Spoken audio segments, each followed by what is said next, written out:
Hey guys, Bearded Bricks here, bringing you guys a really exciting review for me today. I have set 75354 a couple days early. I've had it since last Friday. Just struggled to get the video out, but here we are. And first off the bat, this set is going to be $140 when it releases this coming Friday. So just FYI, it is on the pricier side than some of the other sets we've seen this year, but this one is one you're definitely going to want in your collection, and here's why. There are 5 figures in this set. You get 2 Coruscant Guard clone troopers. But wait, there's more. You get 1 Captain Fox, or Commander Fox, whichever you prefer. You get 1 Emperor Palpatine, and 1 Padme Amidala in her Clone Wars attire. We're gonna get a close up of the figures later, and I'll talk about them a little bit more. But I have the set displayed here for you guys, just so we can get some initial impressions of the size of other sets that are currently out. So we have the 501st Speeder. We also have the 187th fighter tank. So for scale comparison, it is pretty on brand for what LEGO has been working on. As you can see here with the box, beautiful box art with Coruscant Guard, with the Coruscant in the background, and we have the guard in the ship flying around. We have the Ahsoka trooper there on the side of the box, showing that it's a Clone Wars set. And then on the back, you get some great angles of the ship, its interior, its features, the doors opening and closing, the ramp, some people in some action poses, that kind of stuff. Gonna tilt this down for just right now. And we're gonna talk about the features of the ship really quick, and then we'll go into the figures. So, much like other gunships like you guys may be able to see behind me, perfect example. The guns still don't stick that well.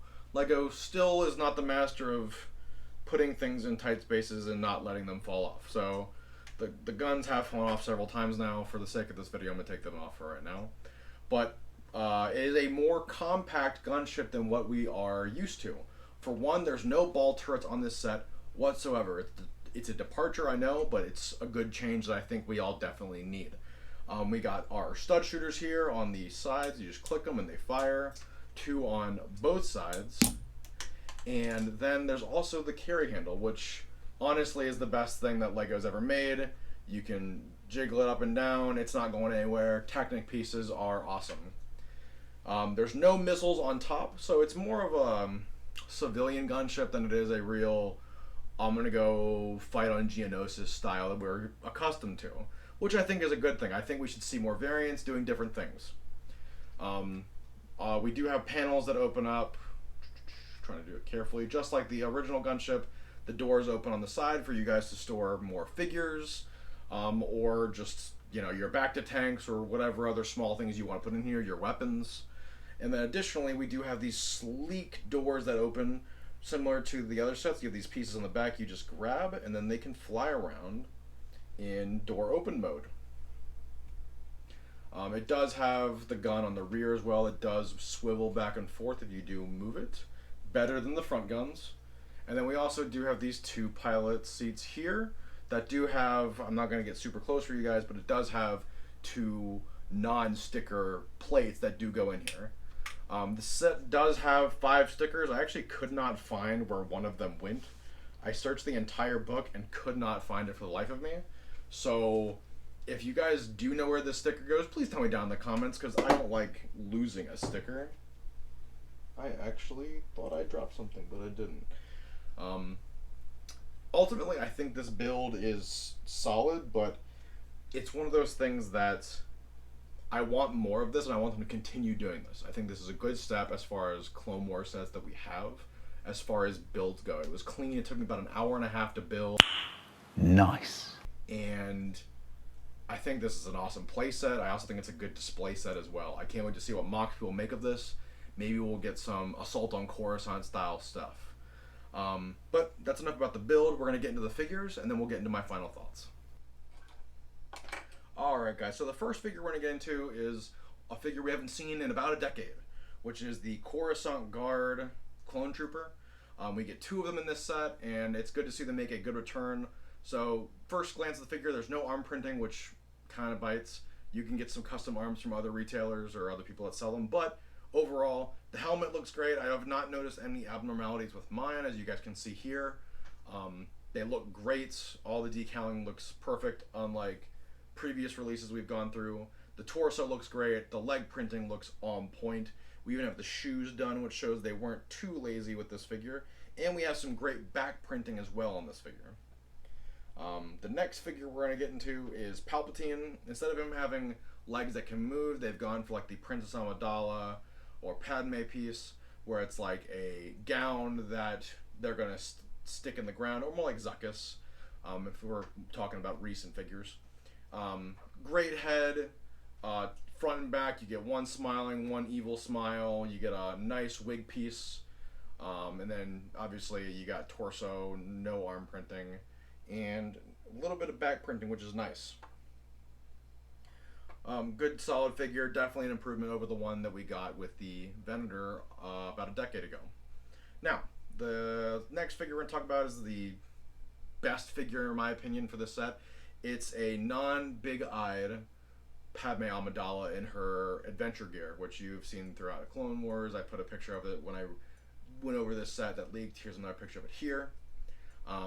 Overall, she has her head in a bun. She gets her one pistol, and great torso printing, no arm printing or pants printing, but definitely a good figure. I think this is a nice departure from the Clone Wars one we had back when they gave the Clone Wars figures giant eyeballs.